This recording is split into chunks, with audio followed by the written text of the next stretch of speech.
I I wanted to talk a little bit about the whole subscription-based services thing that's been happening lately, and maybe it's been happening for longer than I even realize. But it's just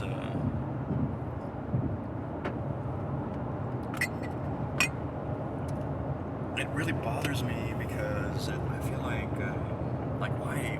I mean, is every business going under unless they get people to subscribe to their service, like car washes and like Microsoft Word? I guess there's not enough people to like sustain their business or whatever, so that you have to now pay monthly in order to receive services on these things that used to be able to just download to the computer. Or you can get a car wash every couple weeks, or whatever, and just pay for the wash as you get the wash. Like that seems to be the way that things should be. But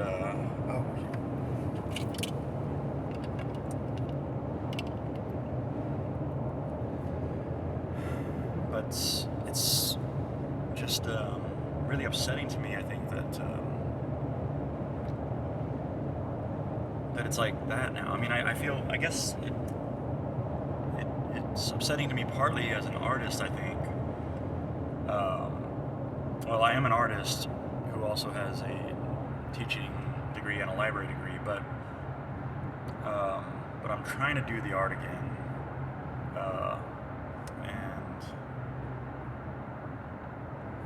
and as well as real estate, of course, but that's more for like the open schedule, like so that I can have the freedom to work on art, and it seems like real estate is basically like the opposite of the schedule I had as a teacher. It's like weekends and nights. So anyway, I'm getting off subject here. Like, as an artist, am I gonna have to have people on a subscription basis, like in order to actually make it, or is it more of a matter of just reaching more people? And so it's like new art every week, subscribe here or whatever, but really just you should just reach more people. I think that's the thing, is maybe these companies aren't trying to do great customer service, they're just trying to trap people into these contracts or whatever, so they don't have to worry about how good a job they do. And that kind of goes in line with like the way that the world is now, where nobody really tries to do a good job anymore. It seems like nobody at their place of work knows what's going on in their place of work. Like, sometimes I know better what's going on at movies or whatever, like what movies are coming out in the theaters, than the people working at the theater know. It's like the top's not communicating with the bottom or something, or the employees just aren't paying attention, or they don't care. Maybe it's the apathy, whatever, of the new generation, maybe. But no, it's even older generations too. I mean, I don't know. I feel like, well, maybe like the doormen at bars or whatever, like, maybe they never went to shows before or never had any questions. Maybe nobody ever has any questions. Maybe I'm the only one that does have questions about, like, what band's on now and who's going on next and what all, who's all playing tonight, kind of thing. Based on my own limited information, I would hope that the door guy would know that, but they never do. It's really weird. So I don't know. I just thought, like, as a person that goes to shows, I think that if I was a doorman, then I would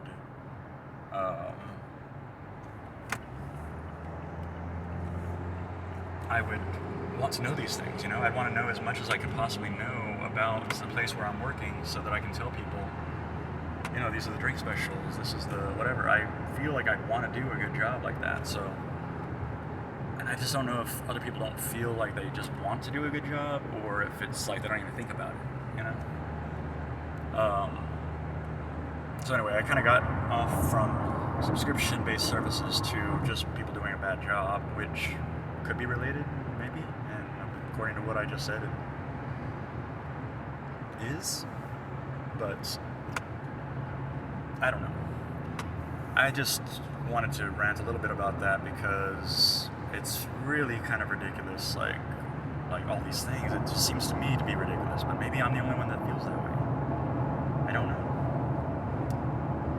Does anybody else out there feel this way? Like, you should really let me know, because I need to know that I'm not just a crazy man. Like, it's really, oh yeah, I was watching Buster's Malhart the other day, and I did a little review on that because I'm halfway through it. I've watched it in 2 episodes so far. Every time it seems like there might be something that's going to happen to his little girl or whatever in there, I'm like, no, I'm not going to watch this. Like, I just don't know if something bad's going to happen to her, so I can't watch all of it. But I'm going to get through it all because it is a good cinematography and good transitions, good acting, good, overall an interesting feel to the movie. But I just can't. It's like late at night. I'm like, that's the only time I can really watch anything, like, sort of. So I just can't. I can't bring myself to keep watching it just in case something happens to the little girl.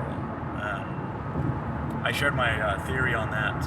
What would be my hope as to how that turns out in that other thing, which I probably need to relabel. Actually, I need to retitle that with the actual name of the movies I was reviewing, but I remembered what the other one was, which was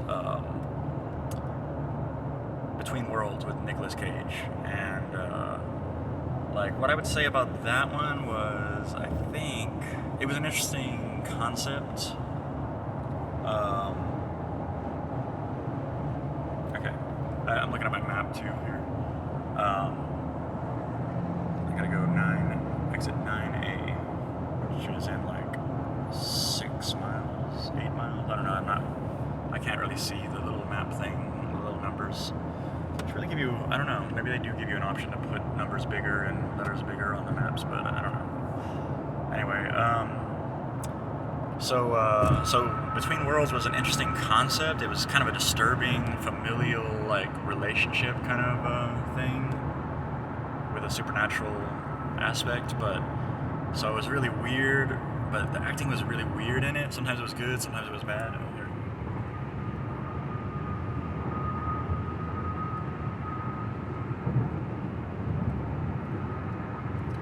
And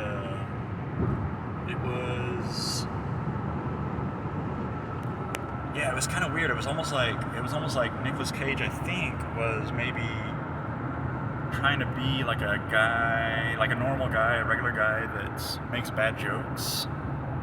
Like, I think it was purposeful that he was doing the bad jokes to make it realistic.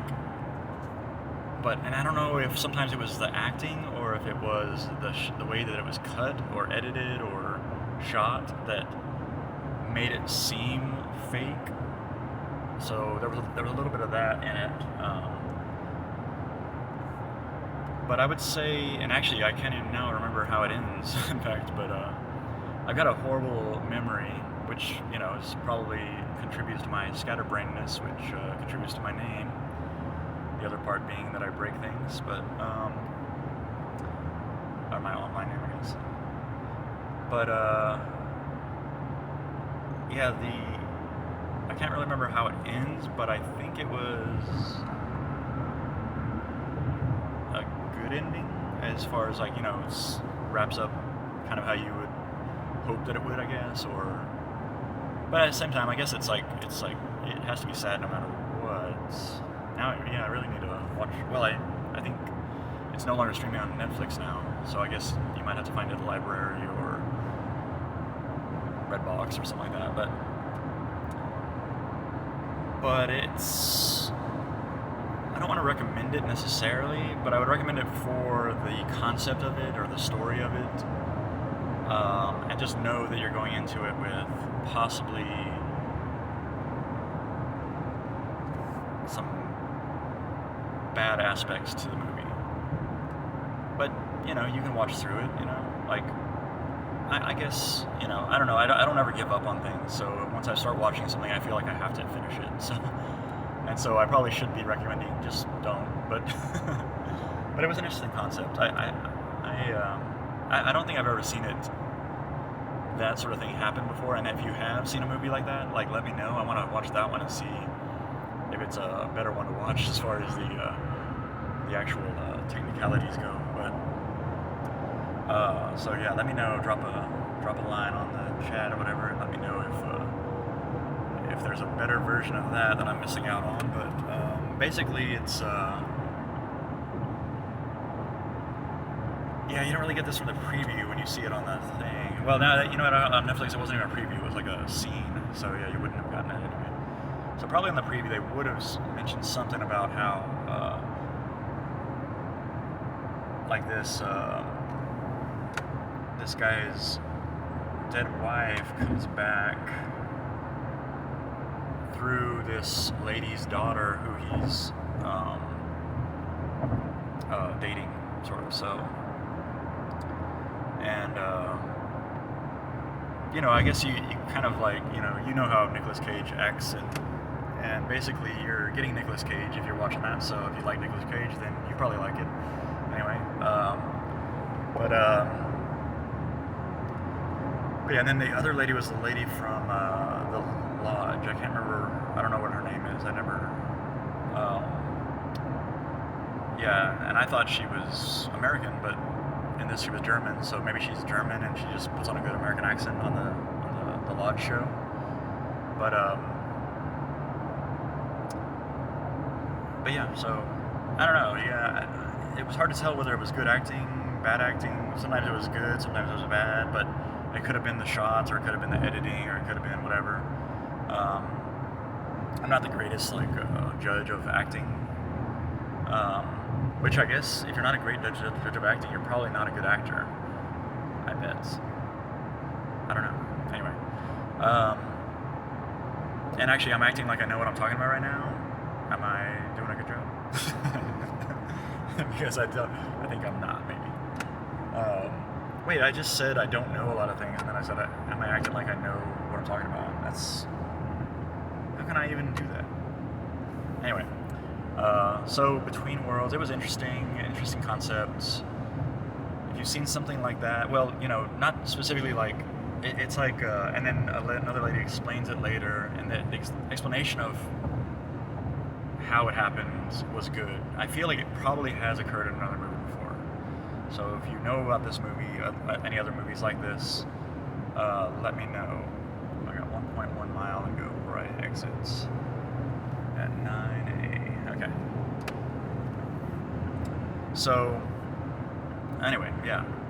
I would say probably Buster's Malhart over Between Worlds if you're going to choose between two movies, and these are the only ones you know about or whatever. But I am worried about how that's going to turn out with the little kid on Buster's Malhart. I mean, and the wife too. Like this whole family. Like if it seems like, and you know this at the beginning. Like it seems like it is in the future that he's alone, and then you see these flashbacks with him and his family, and so it's kind of like what's going to happen to them,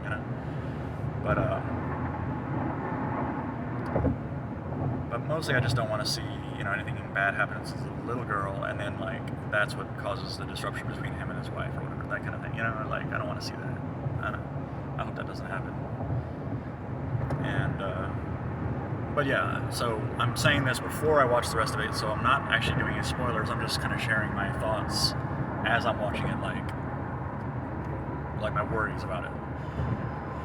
So I think I might let you know, if you want to know, I'll call it a spoiler and say whether, if you can't stand to watch children die or whatever, or something bad happen to children in a movie, then I will warn you about that. And if cinematography and all that would override that feeling, then you should go see it. I'll say that in a later video if you want to know about that. I think I should share this information so that you know what to expect before watching it. That's Buster's Malhart. But I haven't finished it yet, and so I'll get back to you on that when I do.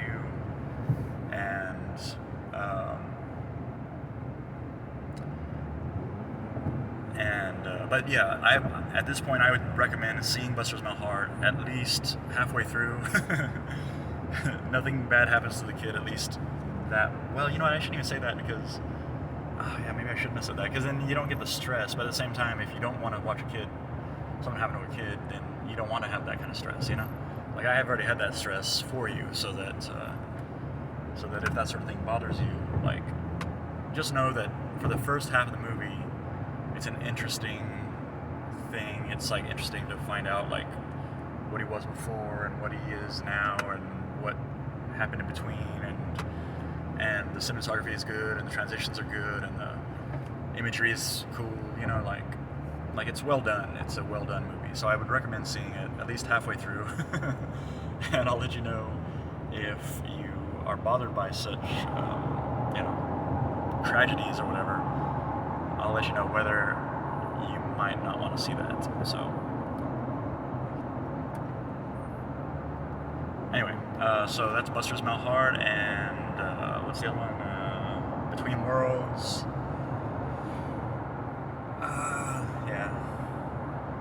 You know, actually, if I remember right, Between Worlds is something you probably do something else while you're watching. So it's like you get the idea of the story or whatever, and it's not that well. I don't want to. I always like hate to critique movie makers, so. But like visually, I don't think it's as stunning, or like, you know, you don't have any kind of like. I don't know. I need to watch it again. Well, I don't want to watch it again. It's not a movie to watch twice, I would say. Actually, that's probably a good way to put it. Like I wouldn't probably watch it again, but it was an interesting concept, story-wise, and expects what you might consider bad acting or bad editing that makes it look like bad acting.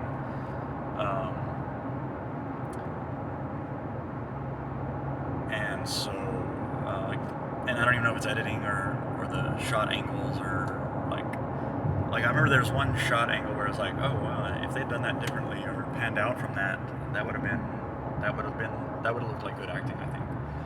So I do remember thinking that at some point in the movie.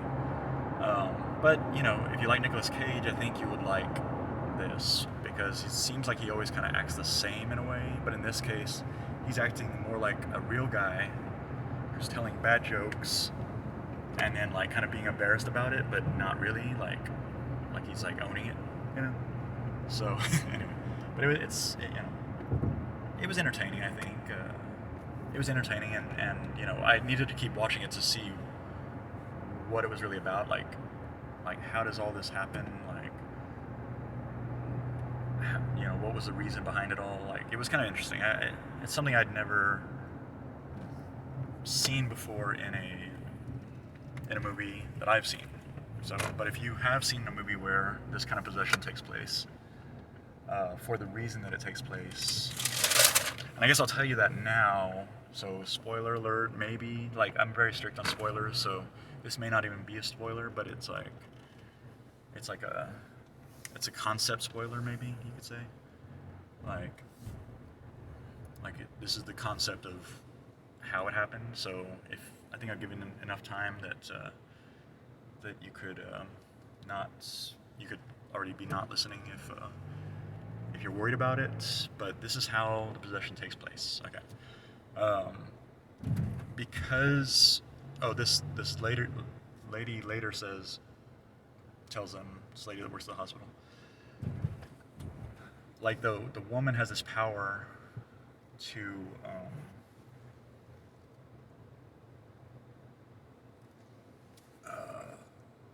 I can't even remember what her power is now. Huh. But anyway, at some point, Nicolas Cage asks, "So could you bring somebody back from the dead or whatever?" I guess it's kind of like she can talk to people in unconscious states or something like that. So, and then because his wife and child had died, his wife, like her daughter, was in a coma from an accident, and she went into her mind to bring her back, to wake her up, basically. And because he was there and his wife had died, like, this lady said that, like, spirits hang around people that they've left or whatever, that they have left behind on Earth, you know. so because he was there, his wife's spirit went into her body instead of her daughter's spirit, and so that's why it becomes a very disturbing familial situation. So anyway, into spoiler.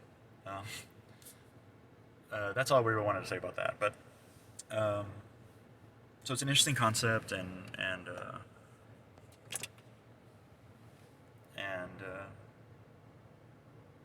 not a movie you'd want to see twice. But Buster's Malheart, I might watch the first half of it twice, unless I know that something bad happens to the little girl. Anyway, but thanks for watching, and I hope this helps you to determine what some of the shows that maybe you could watch or whatever. So, all right, talk to you later. Bye bye.